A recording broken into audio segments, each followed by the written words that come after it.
as I went to walk towards the front door, he grabbed me by the hair and grabbed my mother by the hair and said, "I'm going to kill the both of you."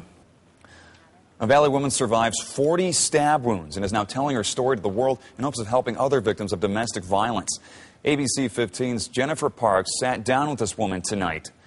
And Jen, how does she actually plan on doing this? Well, Steve, she's trying to do it through this book. Tracy Stombres, back in 2001, was just a Valley mom who was trying to hold her marriage together, but she says it was her husband who wanted to end her life as well as her mom's.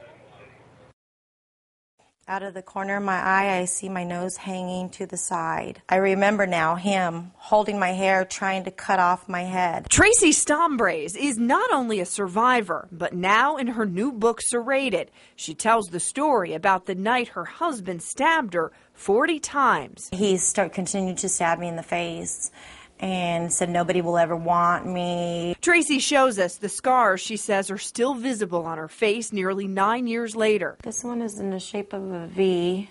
Mom's name was Vina. I see him everywhere when I look in the mirror. She says what kept her alive was playing dead, but sadly her mother, Vina, wouldn't have the same fate.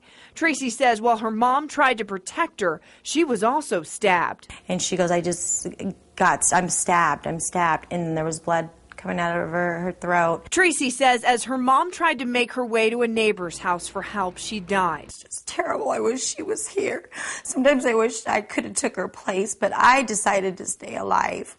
With her 2-year-old son close by, this Valley mom hung on until Phoenix SWAT officers could rescue her. Here she is on the stretcher, being loaded onto the ambulance. Police then arrested her husband, Fred Gamal, who was eventually acquitted of murdering her mom and only faced aggravated assault and kidnapping charges. What terrifies Tracy now is her ex-husband is due to be released in August. I don't know what's on his mind. I'm scared. Of course, when he gets out, I'm not going to be able to sleep. But in the meantime, she has a story and a message of survival for all women. A story about how she lived. I won that day. And Tracy wants other women to learn about the justice system, her experiences in particular, what happened. And she's also hoping to use the proceeds from this book to open up a domestic violence shelter in her mom's name. Steve?